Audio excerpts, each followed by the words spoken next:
Fala rapaziada, seja bem-vindo ao canal Carlos John do Rubro Negro mais iludido do Brasil, vindo aqui rapidinho com o videozinho de pós-jogo de Fluminense 1, Flamengo 2, Fla-Flu. Rapaz, primeira derrota do Zubeldia no comando do Fluminense com o mando de campo.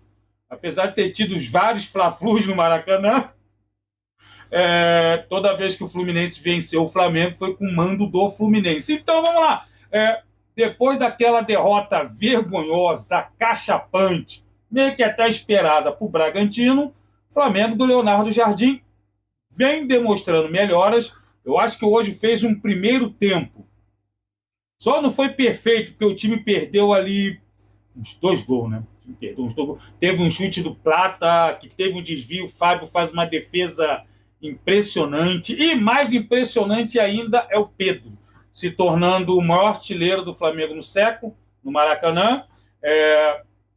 A impressão que dá é que se o Pedro não fosse tão boicotado no Flamengo, algumas vezes por culpa dele mesmo, também não podemos ficar passando paninho o Pedro e só criticar o estagiário, Rogério Ceni, outros treinadores que preferiam o Gabriel Barbosa, mesmo com o Gabriel Barbosa na fase.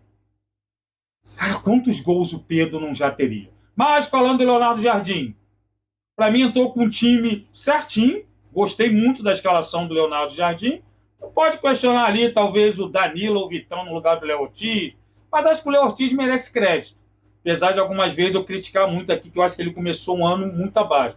Mas, enfim, Alexandre voltou, então não teve a Avenida Ayrton Lucas, apesar que o Alexandre falhou muito no segundo tempo, mas depois eu vou explicar por quê. Eu vou dar minha opinião, eu acho que muito flamenguista não vai gostar do porquê o Alexandre começou a falhar no segundo tempo. Vamos lá, o Flamengo entrou com Rossi, Varela, mais uma partidaça, Ortiz, Léo Pereira e Alexandre. No primeiro tempo, especialmente, a defesa foi muito bem. Rossi só foi exigido no segundo.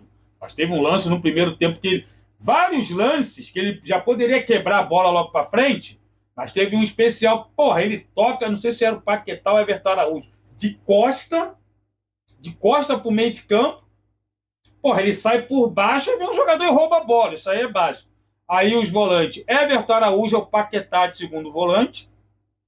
Mais uma bela partida do Everton Araújo. Eu não sei porque ainda tem muito torcedor que pega no pé dele. Vários desarmes. Cara, ele conseguiu fazer belas inversões de jogo. Pô, ele faz um lançamento pro Prata no primeiro tempo que é espetacular, cara. Não saiu o gol porque Plata veio driblando, caiu na perna esquerda, ficou a feição, veio de finalizar, aí tentou tocar pro Pedro, que voltou no Plata. Cara, às vezes dá raiva muito é disso, cara. A gente tem um campo aberto, pode chutar, pode finalizar, mas não chuta. Apesar que anda finalizando mais com o Leonardo Jardim do que na época do estagiário. O Arrascaeta completando o meio de campo, aí Plata na direita, e depois de ter tomado esporro do Leonardo Jardim, voltou jogando bem. Pena que perde gol, ele perde um gol incrível no segundo tempo. Lino na esquerda, o Lino começou do jeito Lino, mas depois ele cresceu muito no jogo, apesar que o Lino participa do primeiro gol, né, com 6 minutos.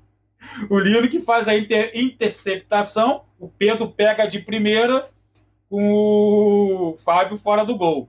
E o Pedro no comando de ataque. Eu acho que quarta-feira na Libertadores, acho que foi o primeiro jogo com o Leonardo Jardim que o Pedro não começou como titular. Eu mesmo não cornetei, porque eu entendi porque era altitude, o Pedro vinha jogando 90 minutos todos os jogos, e o Flamengo na altitude ia precisar de mais força. Tô vendo aqui agora de novo o gol que o Plata perde no seu. Olha, a bola podia ter punido, hein? Porque a partir dos 10 minutos do segundo tempo, o Fluminense começou a subir mais a marcação. Tava dando a impressão que o Fluminense ia empatar o jogo. Mas vamos lá, eu acho que o Flamengo faz um primeiro tempo quase que perfeito. O primeiro tempo do Flamengo é muito bom, criando várias jogadas, fazendo uma marcação muito boa. O passe do Lino pro gol do Pedro no segundo tempo é uma coisa de cinema, hein? Cara, eu acho que o ano todo vai ser isso aí com os pontas do Flamengo.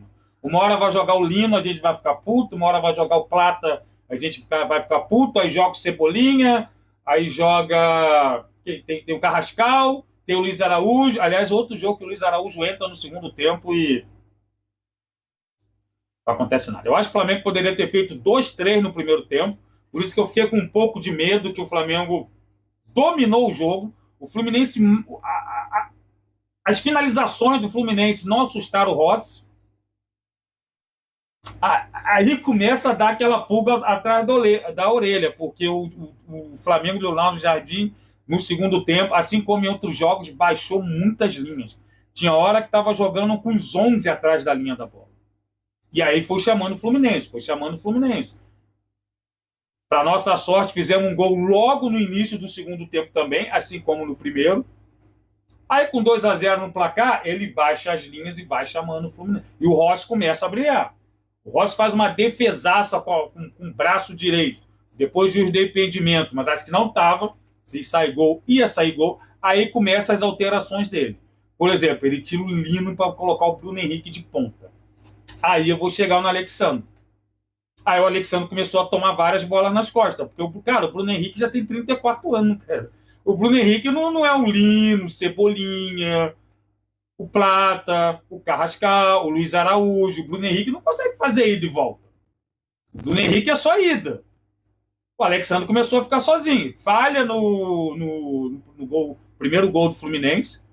Depois teve outras chances ali nas costas dele que, cara, tem um lance que dá pra ver que ele olha pra trás assim, tipo, caralho, quer ter o Bruno Henrique aqui pra me ajudar. E ele bufando, porque... Aí depois ele tem que corrigir o erro. Ele coloca o De La Cruz e o... Caramba, quem entrou junto com o De La Cruz? Ah, o Luiz Araújo. Aí tira o Pedro e o Arrascaeta para poder consertar, porque ele viu que o Flamengo, o lado esquerdo, começou a ficar vazio. Teve que deslocar o Carrascal para lá, botar o Luiz Araújo na direita para dar mais fôlego, e o Flamengo foi perdendo o campo. Mas mesmo assim, teve a chance para matar o jogo. O Bruno Henrique acho que teve uma bola aos 42, aos 43. O Pedro dá um passe... Não, foi antes. Não, esse do Pedro foi pro Plata. O Pedro que deu um passe espetacular pro Plata, que entra na cara do Fábio, chuta em cima do... Ok, o Fábio sai bem. Chuta em cima do Fábio. E aí sim, esse lance do Bruno Henrique aos 42, aos 43, acho que é o Carrascal que dá o passe para ele. Eu não sei. O Carrascal até que entrou bem, mas foi expulso de novo. Justamente, dá uma tesoura, pô, no jogador do Fluminense. O Bruno Henrique chega na cara do Fábio, consegue, dribla o Fábio e chuta para fora. Meu Deus. Aí logo em seguida tem uma cabeçada perigosa, quase o gol do empate pro Fluminense. O saldo é muito positivo. Eu acho que o time vem subindo. O time está começando a fazer várias jogadas. Não está dependendo só da individualidade. Não está dependendo tanto da Arrascaeta. O Arrascaeta não fez uma boa partida, mas eu, por exemplo, entre ter tirado o Paquetá e o Arrascaeta, eu teria tirado o Paquetá. Por quê? Porque o Fluminense começou a subir. O Flamengo ia precisar ter controle de jogo. O Flamengo ia precisar ter um jogador do meio de campo que controlava mais a bola. O Everton Araújo não é jogador de controle. O De La Cruz também não é jogador de controle. É jogador de... O Paquetá, ele até domina a bola, espera uma falta, só que o Paquetá eu acho muito arriscado num jogo como esse, porque é um jogador que perde muita bola no meio de campo por sempre tentar uma firula. Sempre tentar enfeitar um passe, virar de lado e tocar, levanta o pé direito, aí dá o toque no pé esquerdo. O Paquetá sempre tenta um algo a mais. Nesse ponto, eu acho que ele dá muito contra-ataque para o adversário. Nesse ponto, o Arrascaeta sabe prender mais a bola, sabe chamar uma falta, sabe dar um passe vertical, um passe entre linhas. Mas, no geral, eu acho que o trabalho do Leonardo Jardim, tirando o fato de que ele recua muito o time, é a pequena crítica que eu faço assim. Pequena crítica, se eu não criticar, não sou o Carlos Jorge. É a única crítica que eu faço ao trabalho do Leonardo Jardim. Eu acho que ele baixa demais os... Não precisa fazer 2 gols e continuar atacando igual maluco. Entendeu? Atacar desordenadamente. Mas não pode abdicar muito de ter jogador no campo do adversário.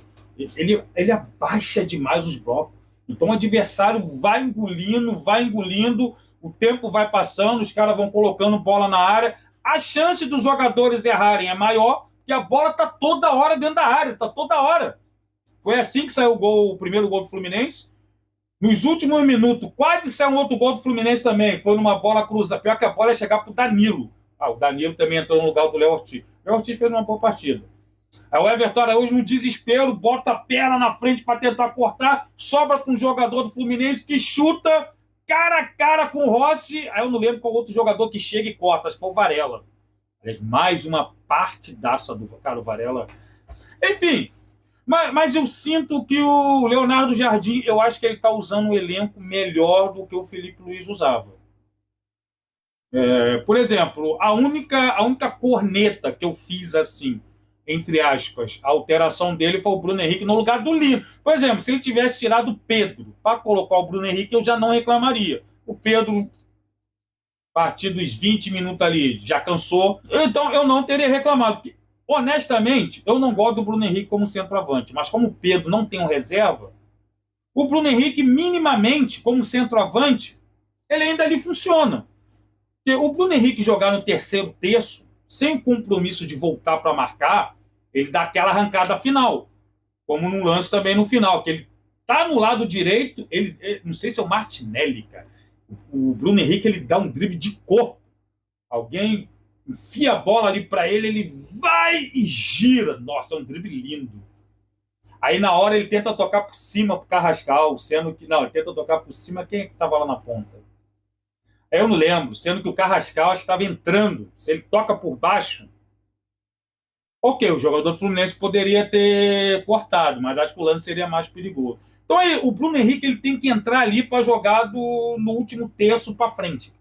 O Bruno Henrique de ponta, muita gente aqui, às vezes nas minhas lives, até fala, tem que botar o BH no lugar do Lino. Cara, o Bruno Henrique não tem mais isso. Cara. É só ver o que aconteceu com o Alexandre. O Bruno Henrique entrou, o Alexandre ficou tomando bola nas costas o tempo todo. O Alexandre acabou se desgastando mais. Bem ou mal, quando joga ali o Lino, o Carrascal, Luiz Araújo, eles ajudam ali.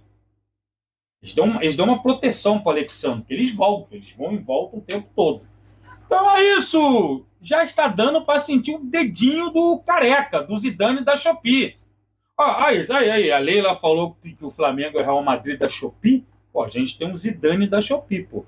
Pô, aliás, titia Leila, que vergonha, né? Pô, conseguiu ser bivice aí pro Real Madrid da Shopee? Né? Falou com tanta empáfia. Pô, achou que tava desdenhando aí da gente? Tem times aí que se sentem Real Madrid da Shopee. Porra, tu foi bivice, então, pro Real Madrid da Shopee. Então, o seu time é o quê? O Atlético de Madrid da Shopee? Joga na retranca? Então é isso aí, rapaziada. Diz aí nos comentários o que vocês acharam do Fla-Flu. Apesar que o Fla-Flu é isso, né, cara? O Fla-Flu, acho que mesmo se um time abrir 3-0, o jogo não está ganho. O Fla-Flu sempre reserva muitas emoções. E até o último minuto, eu tava assim, não. Eu não sei o que tava doendo mais. Isso aqui ou a minha coluna que assistindo. Então, valeu, rapaziada. É isso aí. Até a próxima. E desculpe aí por poucas lives essa semana aí. Tô enfrentando vários problemas aí na minha vida, seja emocional, saúde, financeiro. Então, tô meio... Enfim. Acho que muita gente até percebeu, o Flamengo ganhou de 2-0 no meio de semana, Libertadores, eu aqui com uma cara triste. Enfim, valeu, muito obrigado por me acompanharem aí. Vou dar a volta por cima, sempre dou. E lá ele.